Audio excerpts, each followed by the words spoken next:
I'm going to break the first two rules of Fight Club and talk about Fight Club. It's a fantastic critique of consumerist culture because it shows how it doesn't fill the holes in life. It's also a great critique of extremism through Tyler Durden and how Project Mayhem turned every member into the very conformists he raged against. On the consumerist critique, the narrator trying to turn IKEA furniture into his personality showed how people can turn brands into their identity. As I've said in a prior video, consumerism is not evil. It's just a vehicle for producing goods, essential or not, based on market demand. I've been to IKEA before, and it's a cool store, but neither that nor the furniture itself are something I'd build my personality on. That doesn't make IKEA evil. It just makes them a for-profit company that does what literally every other one does. All that said, the script does a good job showing how unfulfilling the narrator's life was when he based his personality on IKEA alone. I want to contrast that with my great-aunt, who was of Swedish descent and a fan of IKEA because of her pride in her Swedish ancestry. She would go with members of her family, usually her kids and grandkids, which I guess would make it a family activity rather than just a furniture store.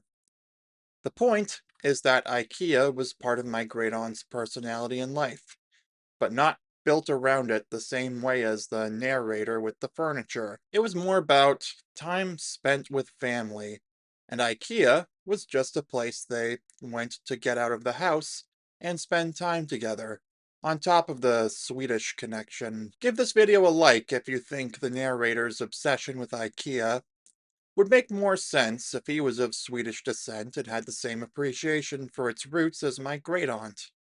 Also, before you ask if I have that kind of personal connection in the comments, I don't, because I'm not the slightest bit Swedish, on account of the fact that great-aunt was an in-law. My feelings on IKEA are neutral. I told you all about her to demonstrate how it's okay for the same brand from the movie to be part of someone's personality, or rather, it's something people can enjoy because of something else in connection to their identity.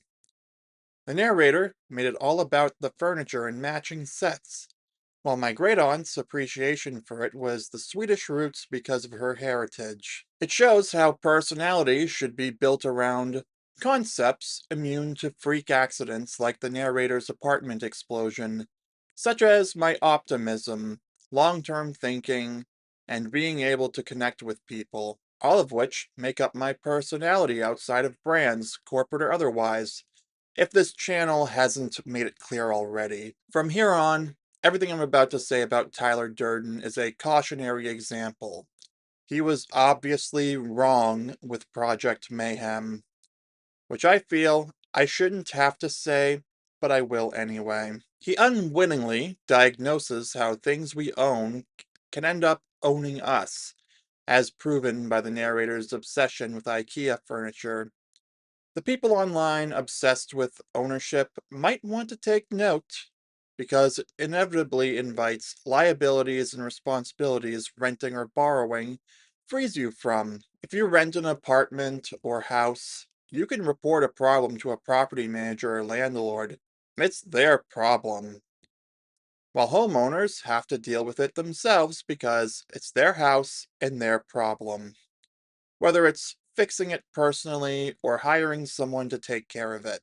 If you own a car, you have to deal with driving it, following the rules of the road, and so on, plus parking and repairs. If you call an Uber, you can just get from points A to B and move on with your day. Parking and maintenance aren't your problem, therefore, you're free from it. While owning and driving a car will siphon your time, money, and attention. Ownership can be a trap depending on what it is and how you use it. Between a home or a car, I'd say a home is worth the hassle of ownership, while car ownership's the real trap.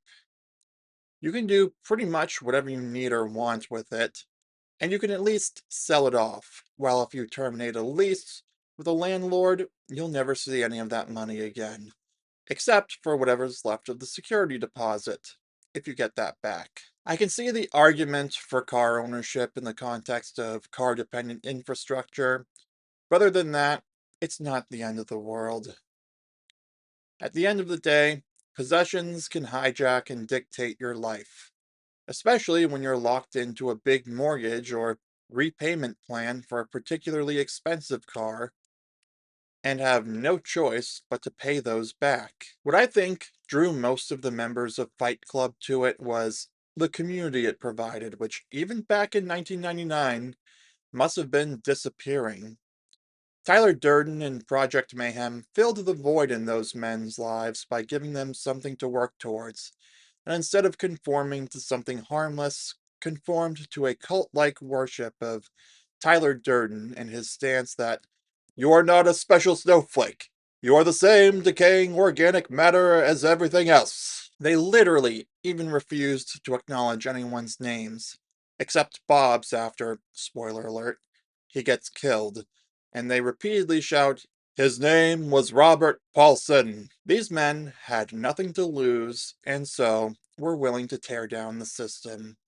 What I observed was that it gave them a sense of community with something other than support groups talking about feelings. It replaced the emptiness they were feeling with obedience because community centered around hatred of the system becomes a cult. The narrator's IKEA collection was something to lose, but it wasn't as strong as a real community would have been, like my great aunt and surrounding family who enjoyed IKEA.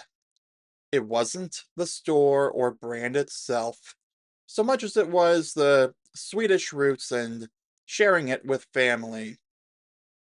I have my museum and aquarium trips, which are something I found myself extremely disappointed I couldn't do during the big blizzard. And after going back to both museums over the weekend, plus a friend's birthday party, I realized how nice it is to go everywhere where everybody knows my name, or at least my face. I guess you can call those trips my equivalent to the narrator's IKEA furniture. The difference is that I'm not going to just fill a void for the sake of status or even to research content. I'm going out there because I find them intellectually stimulating, especially when I get to discuss subject material with educators. I feel more fulfilled going on these outings than if I were to just sit at home, whether I'm playing video games or producing videos, which might not be as interesting due to a lack of external input to talk about.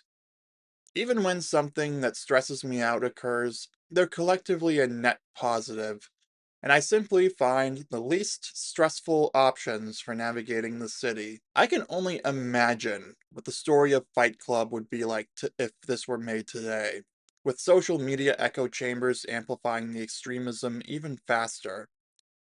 Rather than write a remake, I'm just going to wrap up by saying this movie brilliantly captures what can happen when people are lacking real community and purpose, and IKEA furniture isn't enough to fill that hole.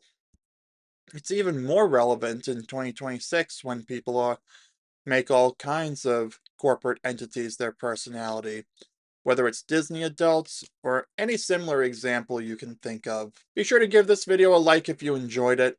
Comment what corporations have any part in your personality, and subscribe for cultural commentary and rants from a man caught between generations. Thanks for watching, and I'll see you soon.